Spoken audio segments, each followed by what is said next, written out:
Please raise your right hand. Do you swear to tell the truth, the whole truth, and nothing but the truth in this congressional inquiry, so God may help you? The oath has been administered, sir. Okay, thank you, Comsec. Please proceed, Congressman Bong Teves. According po kay former Senator Trillanes, sinabi po niya na piki ang war on drugs nung panahong administrasyon ni former President Duterte. May I ask to former Senator, bakit po niyo sinabi na piki ang war on drugs? Ang statement po na yon na peke po ang war on drugs ni Duterte noong nakarang administrasyon. Ito po ay bunga nung nakalap namin na impormasyon at ebidensya nung kami ay nag-iimbestiga nila Senator Laila de Lima at dun sa aming sariling pagkalap na impormasyon at base na rin dito po sa testimonya, Mr. Chairman, ni Arturo Las Cañas sa ICC na naisumite niya at nagkaroon na rin ng kopya dito po sa Quadcom at doon po sa kanyang video. Sinabi niya po na ginagamit lang ang war on drugs ni Duterte para takutin ang sambayan ng Pilipino at takutin ang iba't ibang sektor ng lipunan para hindi siya paghinalaan dun sa kanyang sariling involvement sa illegal drugs. Kaya nga siya na-mention po na siya ang Lord of all drug lords. Ito po ay sinabi niya na mga kasabwat ni Duterte ay sina Michael Yang, Charlie Tan, Sammy Uy. At ito po si Michael Yang ay ayon mismo sa report ni Colonel Acerto na dating Deputy Director of the Drug Enforcement Group of the Philippine National Police. Sinumite niya yung report tungkol sa involvement ni Michael Yang. Dito naman po, dun sa sinasabi niyo po, Mr. Chairman, na si Jimmy Guba na Customs Intelligence Police, sinasabi niya na si Michael Yang ang involved doon sa magnetic lifters na shipment. Ngayon po, lahat po yan ay nakalap namin. Pero ngayon po, kung dahil po doon, tinignan namin kung ano yung ebidensya na pwede naming malink ito. Kaya nga po, binalikan namin yung mga bank accounts na nakalap namin kay Duterte noong 2016. Tinitignan namin kung merong mga pumasok na pagkapirahan dito po sa kanya. At doon nga po kami nakakita na mga deposito sa mga accounts ni Duterte galing po dito po sa grupo ng mga drug lords na ito. At kung papayagan po, Your Honor, meron po akong PowerPoint presentation para po makita po nila kung ano yung sinasabi ko na money trail, paper trail dito po sa drug proceeds ni Mr. Duterte and his family. How many minutes will be your presentation? Ano lang po yan? 5 slides lang po ito. Pero I will focus on the last slide lang ho. Sige, Mr. Chairman. Sige, go ahead, Mr. Trillanes. So, ito po ang sige, doon po sa mga unang slides muna. Ayan. So, ito po yung mga bank accounts na nakalap ko po ito noong 2016. Tapos, ito po ay na-validate na ng Ombudsman na kaparehas nga nung naisumite ng AMLAC sa kanila. Kaya, ano po tayo, kumpiyansa po tayo sa provenance nitong dokumentong ito. So, sige po, next slide. Ito po yung mga iba't ibang mga pumasok na pagkapirahan kay accounts ni Duterte. Tapos, sige po, next slide. Ayan. So ang total po ng mga credits na pumasok ay 2.4 billion, no? Ngayon kung ano talaga yung actual total, malalaman po natin 'yan pagka binuksan po yung accounts. Ngayon po ito, no?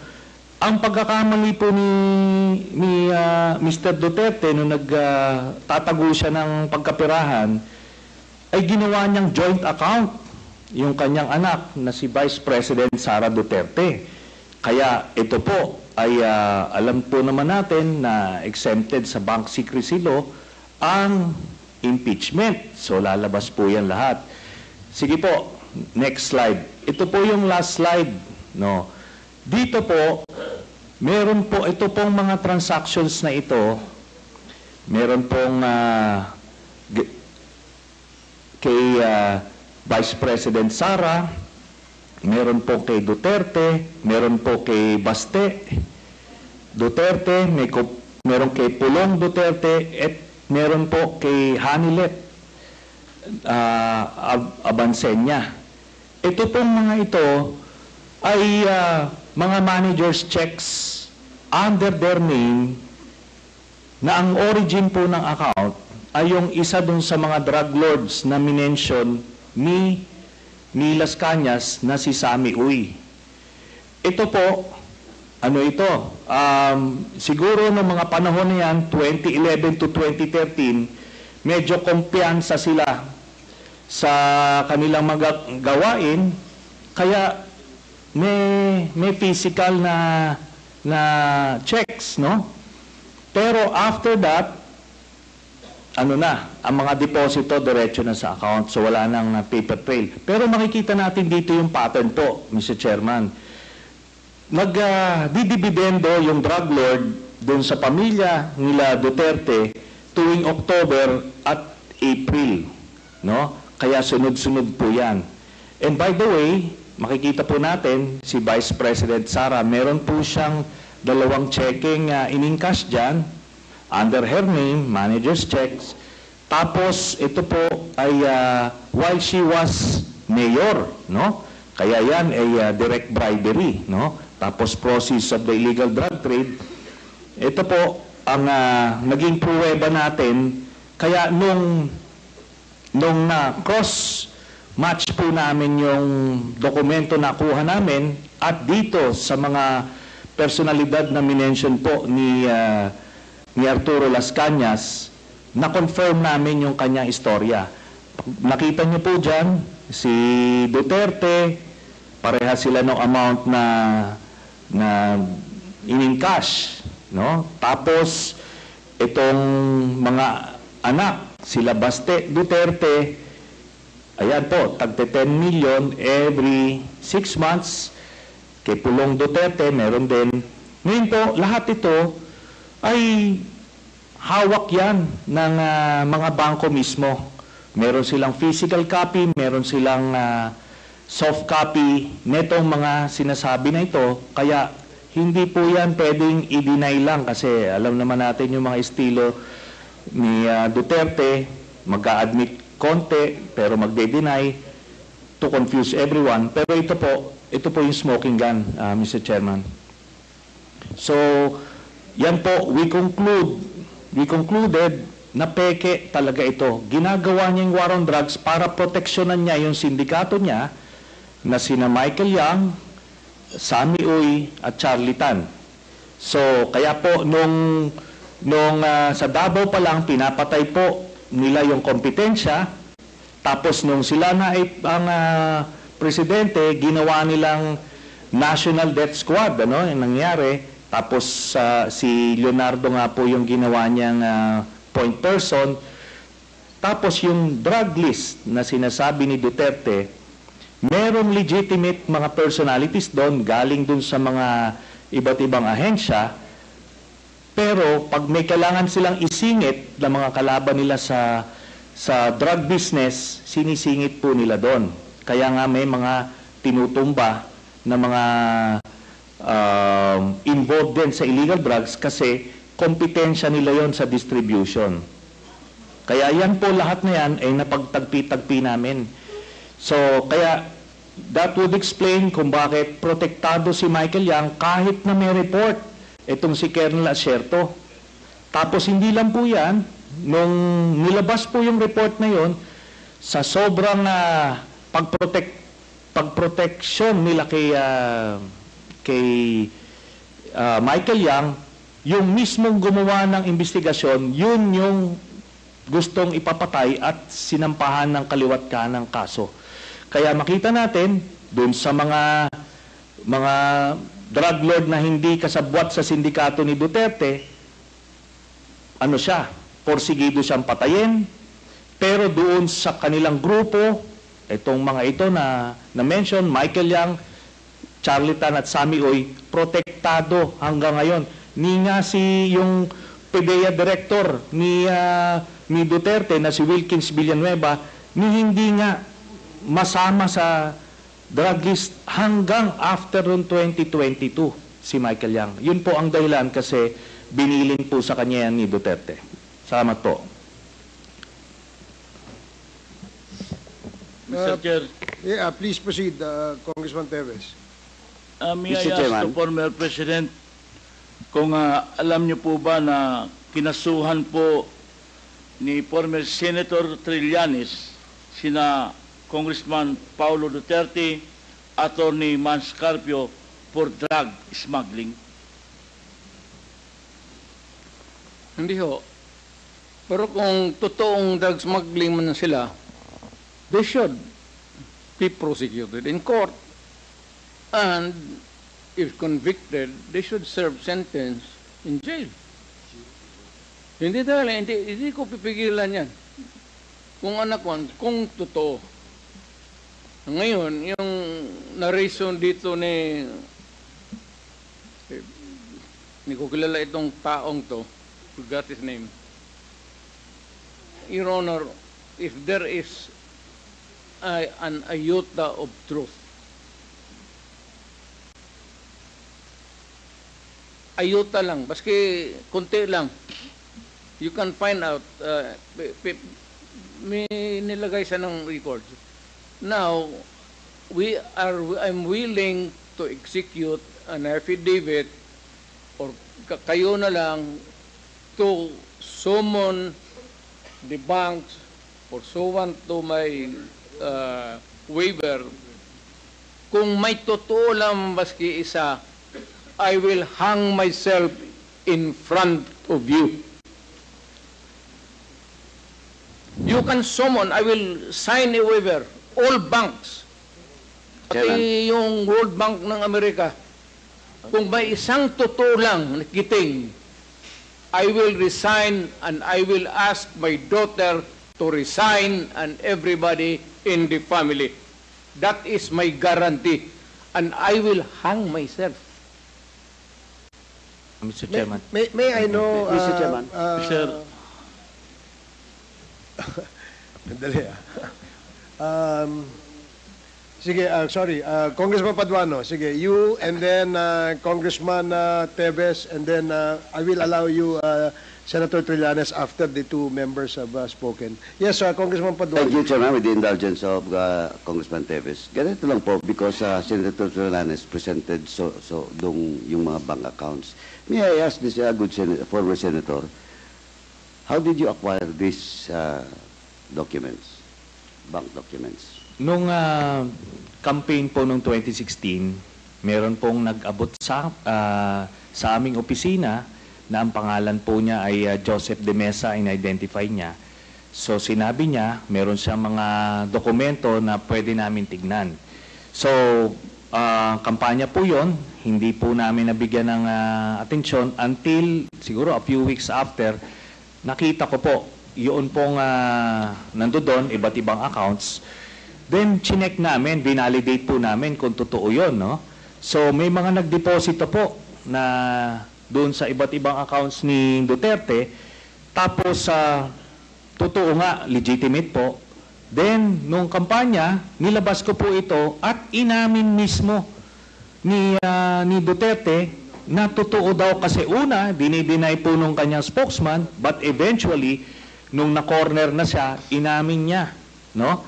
Tapos, hinamon din niya po kami na magbibigay din siya ng waiver. It's the very same dare na sinasabi niya ngayon, o bluff na sinasabi niya. At ano po, ako po ay nagpakita dun sa BPI branch na yon sa Julia Vargas, pero siya po hindi sumipot. Ang sumipot sa kanya, itong si Panelo. Ngayon si Panelo, wala pong dalang waiver. Ang nilabas niya, special power of attorney na may specific conditions. Ngayon po, natapos na lahat yung kampanya, presidente na siya, ni ay ni oy, wala na po nangyari doon. Kaya ito po, inadmit niya na yan, mga dokumento na yan. Inadmit niya na yan, no? And let me just comment a bit, Mr. Chairman. Kasi yung sinasabi niya, in relation dun sa case na final ko kay Pulong tsaka kay Manscarpio, sabi niya, i-file daw sa korte at harapin nila. Pero yung mga libo-libong mga pinagpapatay never got that privilege of the due process. Pagka wala ka sa grupo niya, hindi ka sa sindikato niya, protektado ka. Kailangan mag-file sa korte. Pero pagkakaribal ka at ordinaryong Pilipino ka, tutumba ka. Yun lang po, Mr. Chairman.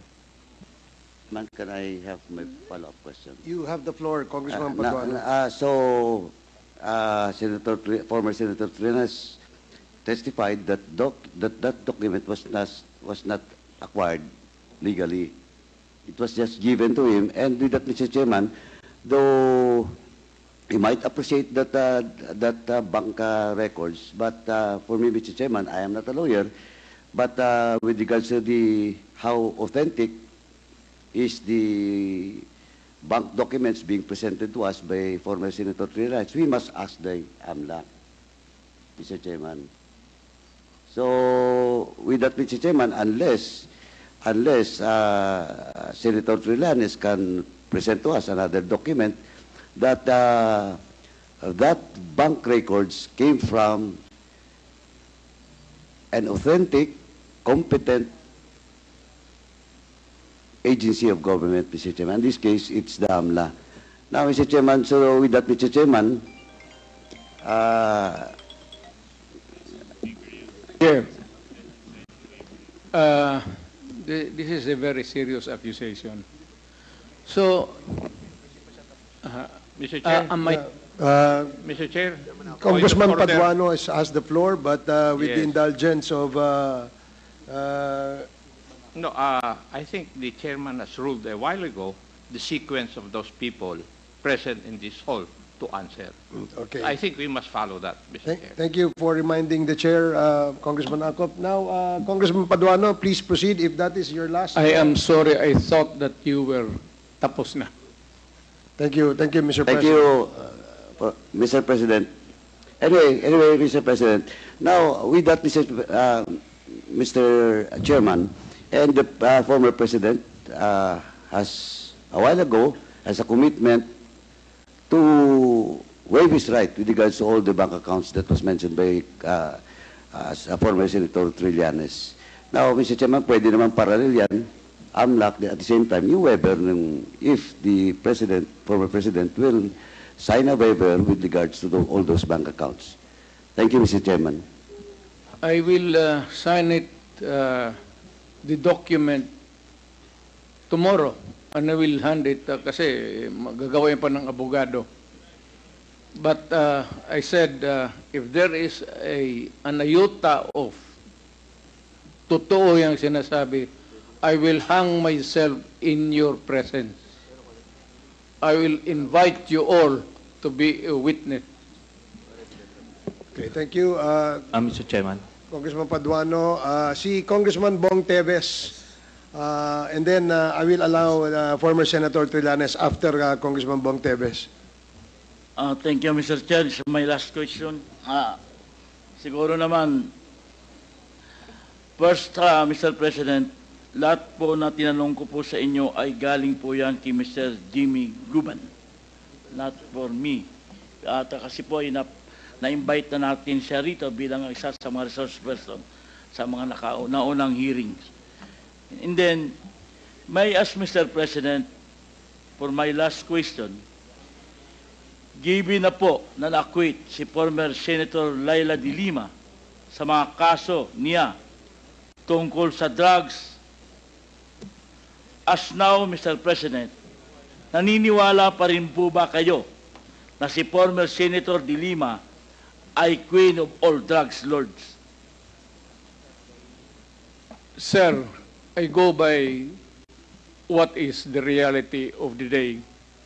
Pag sinabi ng korte, inosente si De Lima, inosente si De Lima. Wala tayong magawa dyan. Kung magsabi ang korte, guilty si Duterte, wala rin kayong magawa dyan. That's a democratic process. Ibig sabihin po, Wala. nagkamali tayo ng pag-akusa kay former Senator de Lima. Thank you very much, Mr. Chair. Okay, former Senator Trillanes, you are now recognized. Maraming May I- salamat, Mr. Chairman. After, Mr. President, after the former senator, the chair will recognize you po. May I be given... Yes, yes. Going to the bathroom? Okay, okay. We'll have a 2-minute suspension.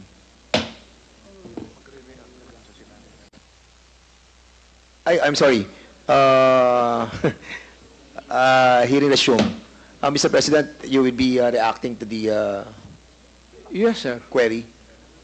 Sabi, De Lima na acquit. Yes, ang tanong natin kanina is, na-acquit po si si Senator de Lima at sinasabi po ni former President na kung ano ang hatol ng batas ay 10 ang masusunod. Ibig sabihin, nagkamali po ba ang ating dating Pangulo sa pag-akusa kay former Senator de Lima na siya ay isa sa mga queen ng drug lords? Sir, saan mo narinig yan? Bigyan mo ako ng kopya. Saan mo narinig yan? A recording or a newspaper. Pangalawa, sir, nakalimutan ko na tuloy ang iksuhin.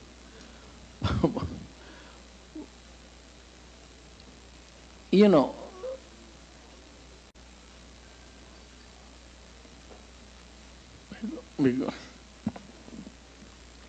Do you need, Mr. President, a moment to... I'm just collecting my mind, sir. Okay, go ahead. Naipon na kasi. We'll give you time, Mr. President. For the meantime, the chair would like to recognize... May I Yes, ask sir. for a recess of just 1 minute? Yes, we'll give you a 2-minute suspension. The hearing is suspended.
Hearing resumed.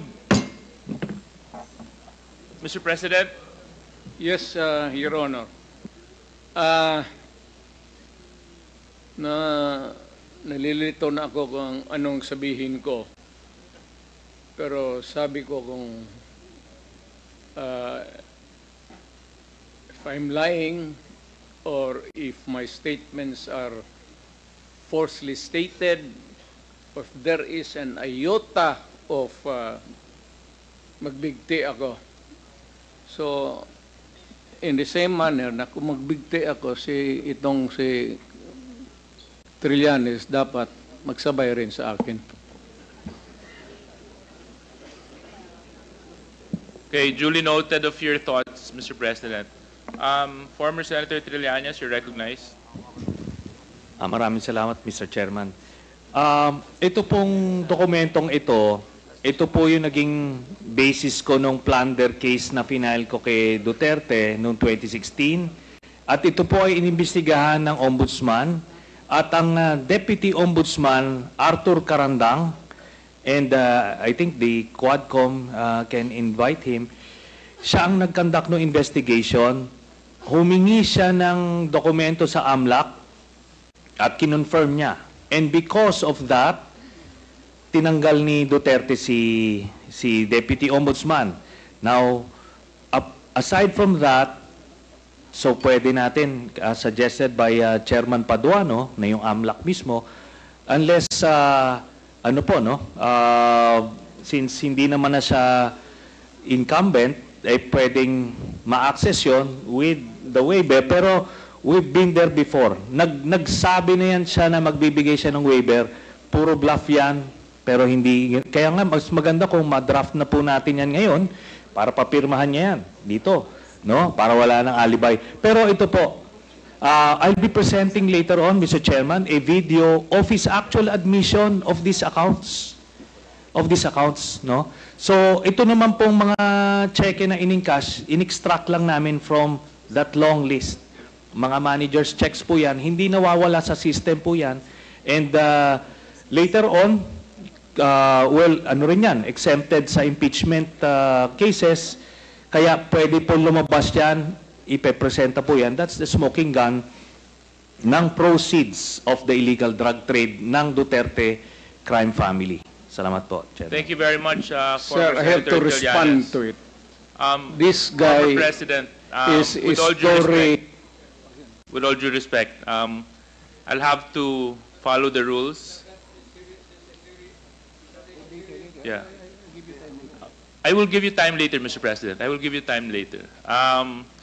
Just so that we can put to rest this issue of waivers, because it's been going back and forth. Will the former president be okay that if we draft the waiver now, that it be signed today instead of tomorrow? Will you be fine with that, Mr. President? Anong kapalit, sir? Hindi. Sampalin ko siya sa publiko. Hindi. Wala naman. Ngayon na. Wala pong ganunan. Mr. Chairman. I'll give you a no. Sasampalin ko sa Mr. Chairman. Session suspended. Session suspended.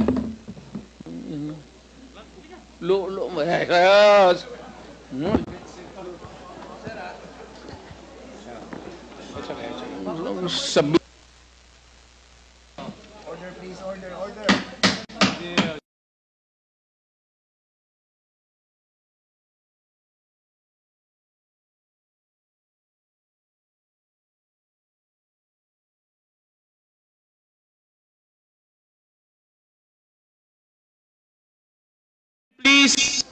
Please observe proper decorum. We are in a committee hearing. We have already stressed from the very beginning that the proper rules, decorum, will be implemented regardless of who you are. Regardless of who you are. We live by a set of rules in this committee, and those set of rules will be followed, and those set of rules will be implemented. If I may. Wait, session, it's still suspended. It's still suspended. The hearing is now resumed. Chairman? Yes, Chair. SDS. Mr. Chair, may Mr. Chairman, I be may I allowed, move, with Wait, priority? former Mr. Chairman. President, I just would like to apologize for the unbecoming behavior. Init sa ulo lang yun. thank you very much for your apology. It is accepted, and I hope that the others beside you would also observe proper decorum. So, but thank you very much for your apology.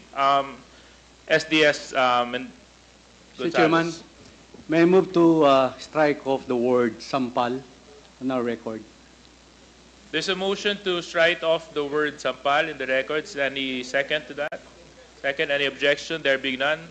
Comcheck, you're duly instructed to please strike out that word. Thank you, Mr. Chairman. Secondly, hindi po basketball ito.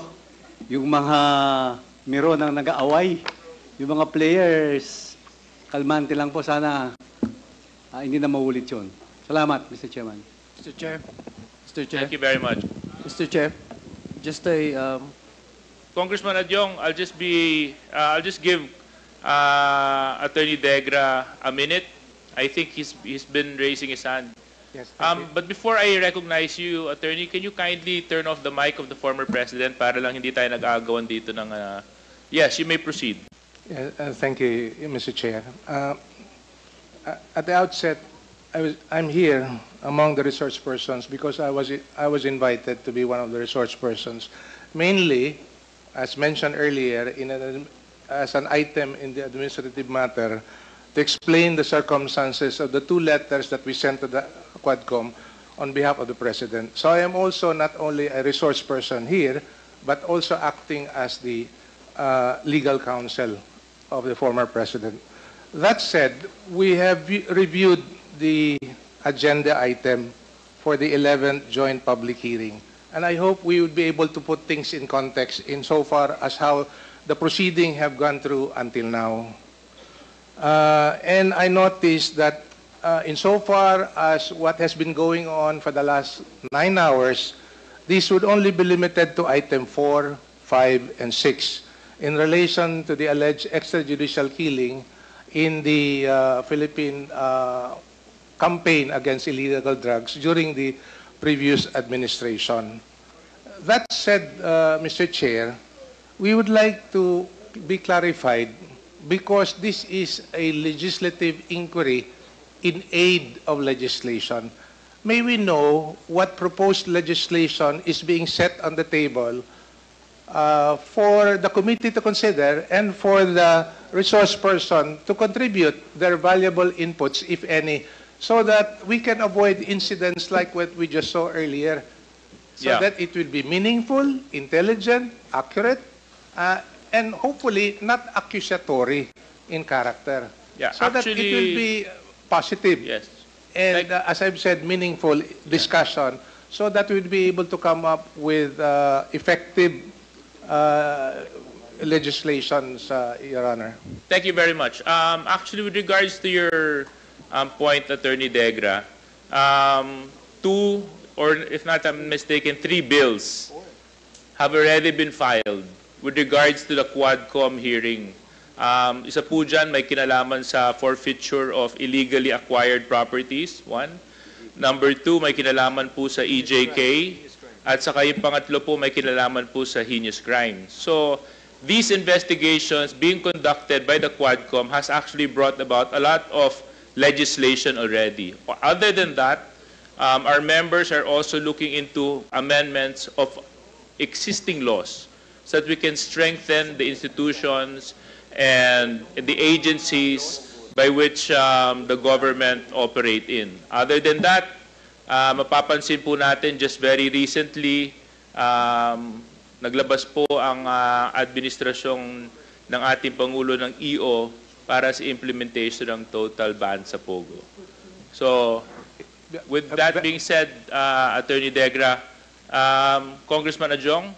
Thank you, Mr. Chair. Just like to ask Senator De Lima, are you comfortable in your seat, Senator? Because earlier when there was a small incident commotion, I saw you froze for a bit. Are you comfortable in your seat? We can transfer you if you want. I'm not comfortable, but I can stay here. Okay. Yes. I'm just concerned with our. I'm not afraid at all. Yeah. Thank I'm not. you. Yes. I'm just saying that for a little bit, I think you froze. Salamat And po. Salamat. Just concerned. Thank you. Mr. Chair. Thank you, Senator. Congressman Mr. Chair, yes, Chairman Benny. I cannot help but say this, no. I'm a little bit insulted by the statement of Attorney Delgra. You know, is he trying to question this committee on the pieces of legislation that we are trying to prepare? Mr. Chair, I'd like to find out because it seems to me, Mr. Chair, that he does not actually believe in what we're trying to do. Now, Mr. Chair, Attorney Delgra, my committee, the Human Rights, have at least 5 bills that ought to be filed. And it's not our duty to tell you what those bills are, Mr. Chair. Thank you very much, Chairman Benny. We do take note of your observation, and I hope our resource persons will be a little bit more prudent when it comes to the comments that they will be eliciting in this hearing. Next on our list is Congressman Adyong. Yes, Congressman Adyong. Thank you. Thank you very much, Mr. Chair. Bismillahirrahmanirrahim. Assalamualaikum warahmatullahi ta'ala wabarakatuh. Maayong gabi, Mr. President. Kabalo ko, allow me to first speak in Bisaya. Kabalo ko, murag gikapoy na ta kay sugod tag kaninang buntag. So I will be very, very brief, Mr. Chair, in my clarificatory questions, Mr. Chair. Just allow me to thank the former President for gracing the invitation of this Quad Committee and for generously responding to the questions and for being candid with his responses, with his answers. Earlier, Mr. Chair, I noticed former President Gloria Macapagal Arroyo was also joined this committee hearing, although briefly. And we also have the current Vice President in our midst. This is a rare occasion, Mr. Chair. It only speaks about the importance of the matter that is being discussed by the committee, that top officials of our land, 2 former presidents, were present in this discussion. It only speaks about the gravity and the seriousness and the importance of what we are discussing right now, Mr. Chair.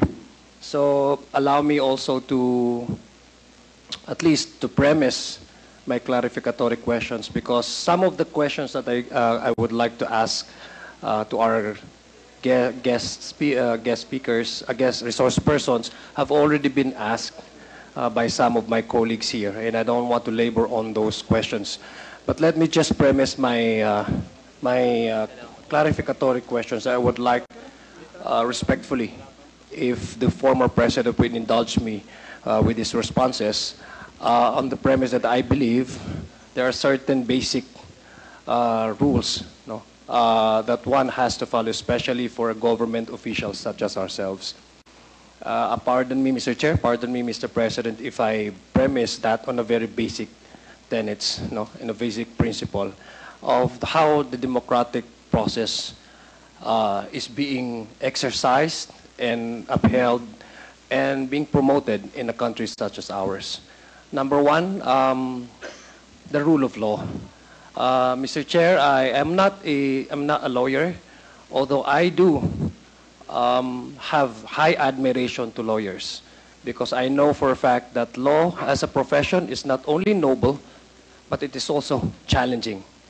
And we are joined here on this table, on this side of the table, brilliant lawyers, and even brilliant lawyers who are seated across our table, seated beside both sides with the former president, even seated behind the former president.